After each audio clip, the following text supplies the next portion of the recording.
Hi, everybody. Thanks so much for tuning in, and I sure look forward to being together again. Hey, but until then, thanks for joining us from the comfort of wherever you are joining us from. And for those of you who've allowed us to be your church while your local church is gearing up to reopen, we have certainly enjoyed having you, and we will be here as long as you need us.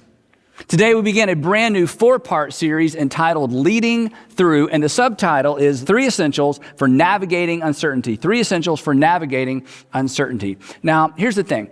Here's what we all have in common. In light of everything that's happened the past several months, there's a sense in which we are all picking up the pieces, moving forward the best that we can. But many of us, and I bet this includes you, many of us are responsible for helping other people move forward as well.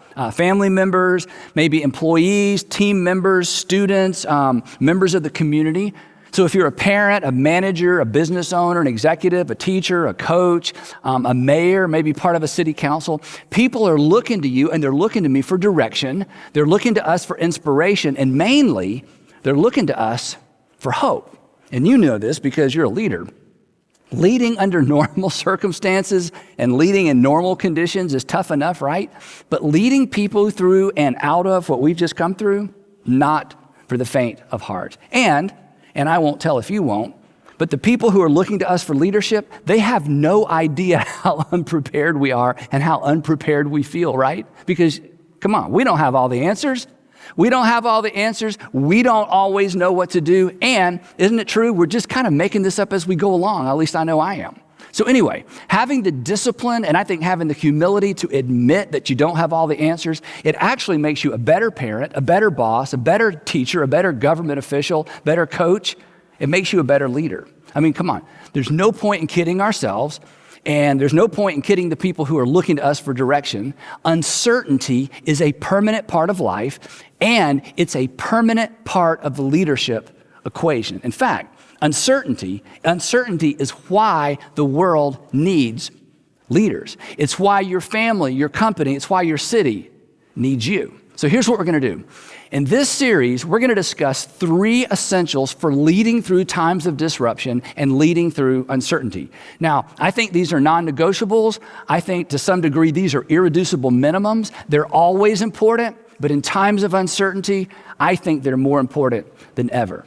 But before I give you the 3 essentials, today, I want to spend a few minutes reading a story from the Hebrew Scriptures, our Old Testament, that draws all of us who are influencers into the broader context of our responsibility as leaders and influencers. So, whether it's at home or work or in the community, this ancient narrative, I think this ancient narrative reminds all of us of the most important thing we can keep in mind as we think about our leadership and our influence. And it's simply this, that leadership is always a stewardship. Leadership is a stewardship. Now, we don't use the term stewardship very much, but in ancient times, a steward was someone appointed by a king to represent the king. So a steward had the authority of their authority, the king, because the king loaned it to him.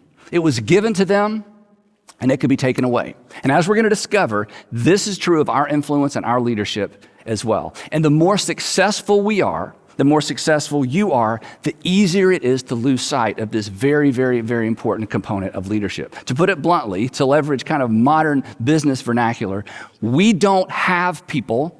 We have responsibility to people because someone loaned us our responsibility.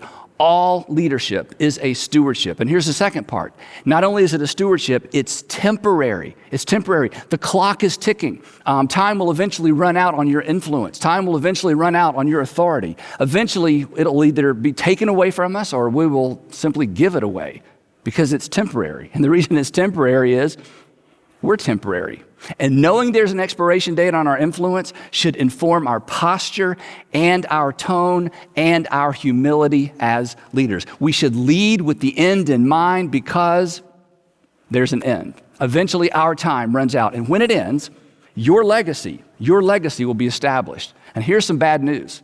Your legacy, your memory will probably be established by your final chapter, not necessarily your finest chapter. Again, it's not fair, but it's true. Leadership is a stewardship, it's temporary, and here's why today's narrative is so instructive. It's a stewardship, it's temporary, and we are accountable. Everybody is accountable to somebody for how they steward or manage their influence. But today's narrative reminds all of us that our accountability as leaders goes beyond a boss, a board, a constituency, or a base. In fact, if you believe in some way or shape or form that all men and women are created in the image of God, and that consequently, the people you lead and the people that you're raising, the kids that you're raising are technically or actually your brothers and your sisters, then ultimately we are accountable to God for how we lead and how we leverage our influence. Jesus taught this, Jesus modeled this, and today's text illustrates it. Today's story takes place around 580 BC, and the main character in the story was an extraordinary military and political leader who confused progress with greatness, which is so easy to do, isn't it? And he was ultimately brought to his senses in a very unusual way. His name is Nebuchadnezzar. Nebuchadnezzar was literally the most powerful man in the world in the day in which he lived. He was the king of Babylon. He resided in the city of Babylon, which is located in modern-day Iraq. Now, this is super important. About 20 years before the story we're going to look at today, about 20 years before that, Nebuchadnezzar invaded Judah. The city of Jerusalem was actually spared for the time being. But while he was there, Nebuchadnezzar went in and rounded up members of the nation's elite, their citizens, their best and their brightest people, and brought them back to Babylon as hostages. And included in this number of folks were Shadrach, Meshach, Abednego, and Daniel. Then, a few years later, Nebuchadnezzar returns to Jerusalem. He sacks the city. He destroys the temple, but before he destroyed it, he looted it. And then he takes all the contents of the Jewish temple to Babylon, and he places them in the palace vault. Now, I need you to log all of that away because those details become very important toward the end of today's story. Now, Daniel and the Judeans exiled in Babylon, for them, the moral of this story was simple, that God was judging the nation of Israel for its disobedience, and that basically God was putting the nation in timeout until they got their act together, until they decided to become faithful to the covenant. So for them, that's how they understood these events. But King Nebuchadnezzar didn't see it that way. The way he saw it, it was very simple. His God, Marduk, was clearly more powerful than the Jewish God, Yahweh. And Israel's God had lost. So consequently, that's just the end of the story, right? But as it turns out, that was not the end of the story. In fact, it's actually why we know this story. Daniel documents these unusual events in the Old Testament book of Daniel. He'd been in Babylon for about 20 years by this time. He'd become a trusted advisor to King Nebuchadnezzar. And according to Daniel, Nebuchadnezzar had a disturbing, terrifying dream that he was absolutely sure had some kind of significance for him and possibly for Babylon. And so Daniel documents what Nebuchadnezzar describes as this horrible dream. Here's what he writes. He said, I, Nebuchadnezzar, was at home in my palace, contented and prosperous, and I had a dream that made me afraid. And here's what he dreamed. He dreamed that there was this enormous, beautiful tree that was visible to all the earth, and all the animals of the earth rested under the canopy of this enormous tree, and it provided food for all the earth's creatures. Then, in the dream, he hears this loud voice from heaven that says, cut it down. And in his dream, suddenly, this enormous tree is cut down to a stump. And then in the dream, the voice says this. It says, let him be drenched with the dew of heaven, and let him live with the animals among the plants of the earth. And let his mind be changed from that of a man, and let him be given the mind of an animal, till 7 times pass by for him. And then the voice announces this. The decision is announced by messengers. The holy ones declare the verdict, so that the living may know that, and here's the bottom line for Nebuchadnezzar, and here's the bottom line for us, that all the world would know that the Most High is sovereign over all kingdoms on earth and gives them to anyone he wishes and sets over them the lowliest of people.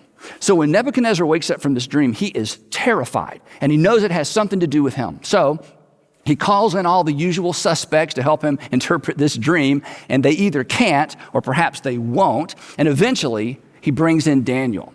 And when Daniel hears Nebuchadnezzar's dream, he also is terrified. In fact, Daniel is so terrified when he hears Nebuchadnezzar's dream that Nebuchadnezzar actually has to comfort Daniel. And here's what Daniel says. He says, my Lord, if only the dream applied to your enemies and its meaning to your adversaries, but it doesn't. It's all about you. And then I think perhaps because of what he was about to say, Daniel takes a step back and he says, King Nebuchadnezzar, here's what the dream means. The Most High God has decreed that you will be driven away from humanity, that you're about to become like a wild animal, that you're going to humiliate yourself publicly, and that this will go on until you finally acknowledge, and then maybe he takes another step back, until you finally acknowledge that the Most High God, not you and not Marduk, is sovereign over the kingdoms of men. And then he gives him a little bit of good news. He says this, he says, your kingdom will eventually be restored to you, but not until you acknowledge that heaven rules. Therefore, your majesty, be pleased to accept my advice. And then Daniel steps into his role as an advisor to the most powerful man on the planet. And here's what he says. He says, renounce your sins by doing what is right, and your wickedness by being kind to the oppressed. It may be that then your prosperity will continue. Well, Nebuchadnezzar was terrified by the dream, but apparently he wasn't all that terrified because nothing changed for 12 months. And then everything changed. 12 months later, King Nebuchadnezzar was walking on the roof of the royal palace of Babylon, and he said to himself, or he said out loud, is not this the great Babylon I have built as the royal residence by my mighty power and for the glory of my majesty? And we can hear the music change, can't we? And we can pretty much guess what happens next, can't we? The words were still on his lips when a voice came from heaven, and the voice said this is what is decreed for you, King Nebuchadnezzar. Now, King Nebuchadnezzar is the one who's accustomed to making the decrees. Now someone is making a decree about him. King Nebuchadnezzar, your royal authority has been taken from you. It's been taken because it can be taken, and it can be taken because it was given. It was on loan. It was a stewardship, Nebuchadnezzar. And Nebuchadnezzar, you didn't know it, but you are accountable, and you're being called to account. You made it all about you, and now you're through. King Nebuchadnezzar, you will be driven away from people, and you will live with the wild animals. You will eat grass like the ox. And seven times will pass by for you until you acknowledge, and here's the bottom line, until you finally acknowledge that the Most High is sovereign. The Most High is sovereign over all the kingdoms on earth, and he gives them to anyone he wishes. And immediately, Daniel says, immediately, Nebuchadnezzar was driven away from people, and he ate grass like the ox. His body was eventually drenched with the dew of heaven until his hair grew like the feathers of an eagle and his nails like the claws of a bird. Nebuchadnezzar lost his mind. Possibly stricken with boanthropy. Boanthropy is actually a real psychological disorder where the person suffering from it actually believes that he or she is a cow or an ox. So what happens is his attendants or his wife walks in one day and they find King Nebuchadnezzar crawling around on all fours making animal noises. They take him out to a private garden, and they try to keep this story private, and he lives there. We don't know how long, but eventually he comes back to his senses, and when he's told what happens, of course, he's absolutely humiliated.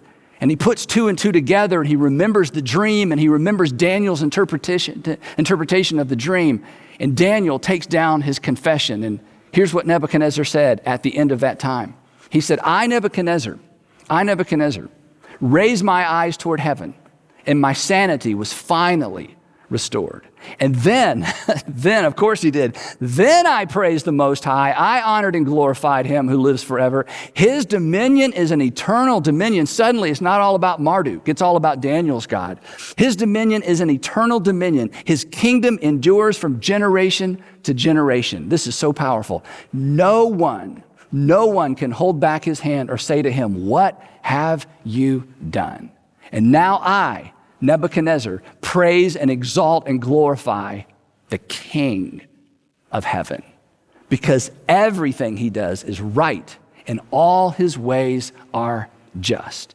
And those who walk in pride, he is able to humble. So here's the lesson for Nebuchadnezzar and for us. Leadership, even kingship, is a stewardship. It's a gift. It's temporary. Leaders and kings are accountable. And so we dare not, this is our lesson, we dare not leverage our power, we dare not leverage our influence to oppress. Now, this whole incident with Nebuchadnezzar did not happen in secret. Wherever there were slaves, there were no secrets. And this story eventually circulates throughout the royal family and beyond. Then, follow along, 40 years go by. 40 years later, by this time Nebuchadnezzar dies. There were 2 or 3 other kings that lasted for a very short time, but 40 years later, the new king of Babylon is Nabonidus. He's the brand new king of Babylon. He's the king of Babylon, but he is no King Nebuchadnezzar. And as the glory of Babylon begins to fade, in the east, the Persians, under the leadership of Cyrus the Great, begin to flex their military and economic muscle, and Cyrus the Great sets his sights on the city of Babylon with all of its legendary wealth, and he launches a campaign of conquest and destruction with Babylon, the city of Babylon, as the ultimate prize. So King Nabonidus, who's the king now in Babylon, he put his co-regent Belshazzar in charge of the city. I know it's a lot of names, puts Belshazzar in charge of the city of Babylon. Then he and the Babylonian army go out to confront Cyrus, who's making his way toward the city of Babylon. Well, the Persian army under Cyrus decimates the Babylonian army. They capture Nabonidus and they march on the city. And Cyrus knows that the great city of Babylon, the defenses make it pretty much impregnable.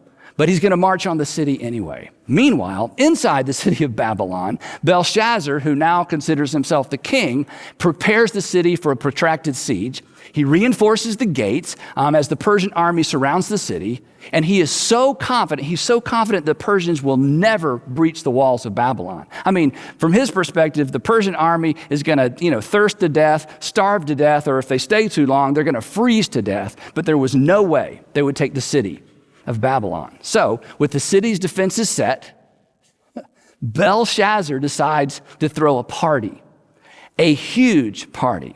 Now, in light of what happens next, it's important to note that Belshazzar was actually the late King Nebuchadnezzar's grandson. In the text, it refers to him as Nebuchadnezzar's son, but that's just the way they talk. He was actually King Nebuchadnezzar's grandson. So, here's what happened next.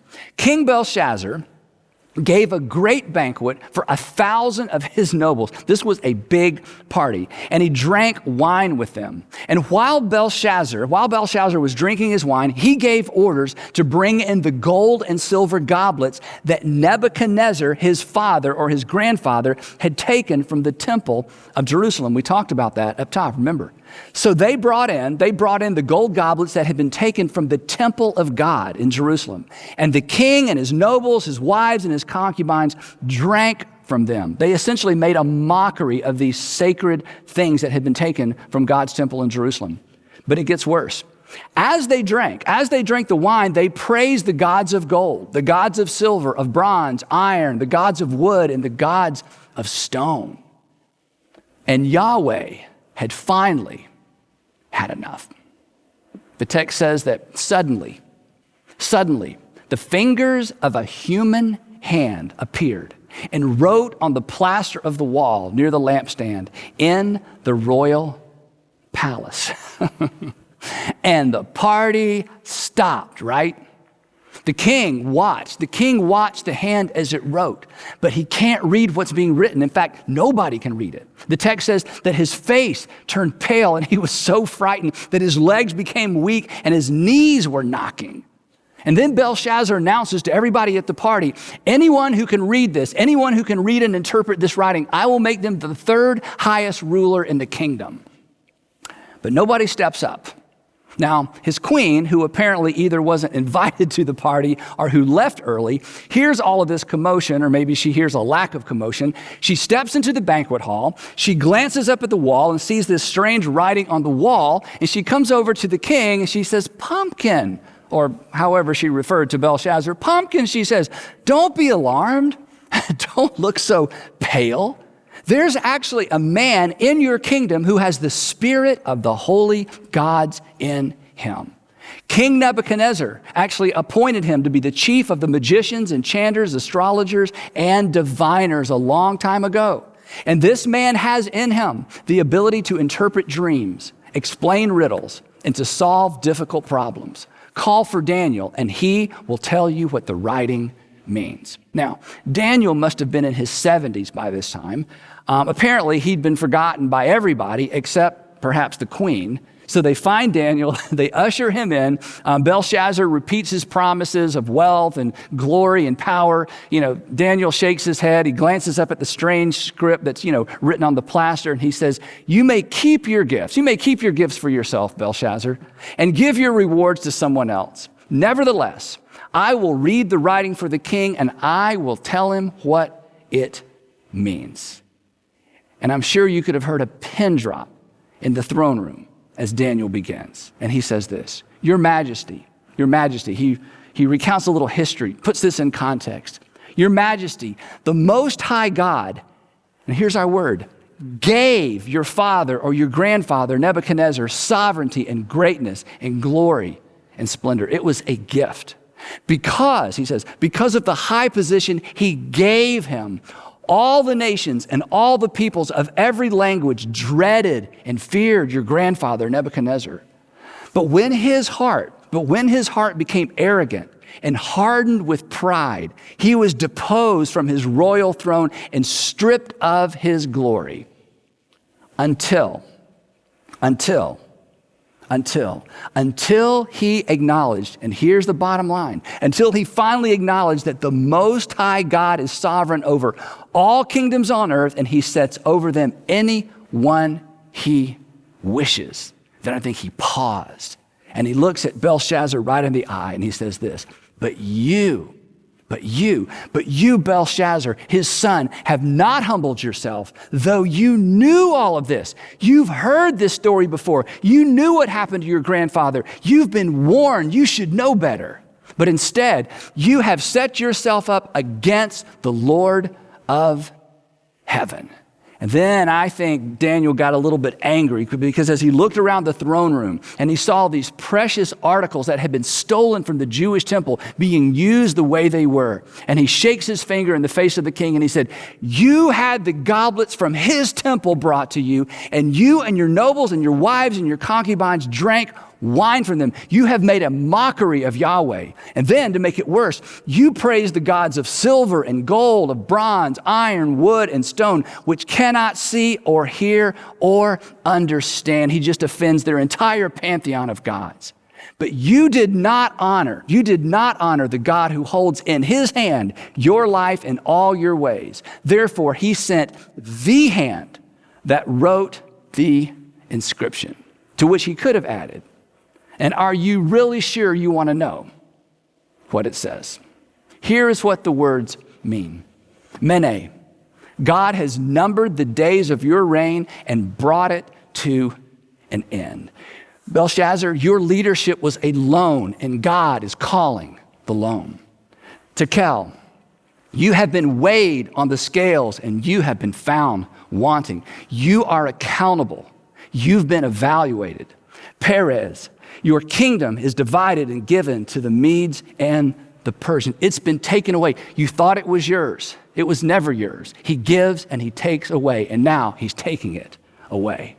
Now, while all of this is going on, while they're having the party, while Daniel's interpreting, what's been written on the plaster, unbeknownst to anyone in the room, Persian engineers were actually diverting a portion of the Euphrates River into a swamp outside the city. Now, the Euphrates River actually ran under the wall of Babylon and through the city. That's why they had an endless water supply, and that's why they were not afraid of a protracted siege. But here's the thing. By diverting the water supply, the Persian engineers caused the level of the Euphrates River to drop. And when it was low enough, a Persian SEAL team swam under the wall, killed the Babylonian guards guarding the gates, and then dragged those enormous steel-girded doors open, and the Persians took the city. In fact, Daniel tells us that very night, Belshazzar, king of the Babylonians was slain.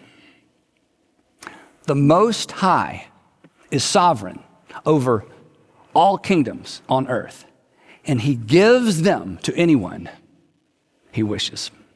Now, I'll be honest, I'm not sure how all of that works, but if it's true, and I think it is, there's something there for all of us who have any measure of influence. Your talent, your education, your family connections, your hard work, your discipline, or maybe just your plain luck, put you in a place of influence. But what you do with that influence determines whether or not you are a leader worth following, a leader worth emulating. And this is what's so catalytic about this idea. Unlike Nebuchadnezzar in his early years, and unlike Belshazzar, when we view our influence, however great or small, when we view it as a temporary stewardship for which we are accountable, we will be far less likely to spend it all, focus it all, or leverage it all on ourselves. And we will be far more inclined to leverage our leadership and our influence for the sake of those we have the privilege to lead. We won't need to be reminded that greatness is more than progress. When we embrace this definition of leadership that incorporates the idea that it's a stewardship, that it's temporary, and that we're accountable, we won't have to be reminded that people matter most, that what's best for people is always what's best. We won't need to be reminded that people matter to God because we will live with the understanding that it's God who loaned us our temporary opportunity to begin with. So, whether you're leading a family, a business, a nonprofit, a division, a department, a team, a city, a state, or a nation, remember this. Leadership at every level, leadership is always a stewardship. It is always temporary. And you are accountable. And here's why. Because the Most High is sovereign over the kingdoms of men, and he gives them temporarily to anyone he wishes. Now, all of that is simply the setup or the context for where we're going over the next 3 weeks. And next time, we're going to tackle the first of these 3 essentials for leading through times of disruption and uncertainty. So please, please, please don't miss part 2 of leading through. Before you go, however, I do have 3 questions I would love for you to think about or ideally talk about with your small group or maybe with your family. And here's the first question. When it comes to leveraging influence and authority, think about this one. When it comes to leveraging influence and authority within the context of your personal experience, in terms of what you've experienced, where have you seen or who have you seen get this right? Who have you seen get it wrong? And then talk a little bit about that. Number 2, as you consider your personal sphere of influence, and many of us think we don't have much influence, but everybody has some sphere of influence. As you consider your personal sphere of influence, which of these 3 descriptors do you find to be most challenging and why? The fact that leadership is a stewardship, the fact that it's temporary, or the fact that you're accountable? And then I would love for you to do just a little Bible study. I'd love for you to find a Bible and look up Mark chapter 10, read verses 42 through 45, and then answer this simple question. And this is something we've talked about before. What are the qualifications for anyone, in Jesus' words, what are the qualifications for anyone who wants to become great? Now, as I said up top, this has been an unusual season for all of us, but unusual times mean unusual opportunities. So this week, I want you to look for an opportunity to leverage your influence, your temporary stewardship of influence, for the benefit of someone who could benefit from it. Because, after all, that's why God gave it to you to begin with.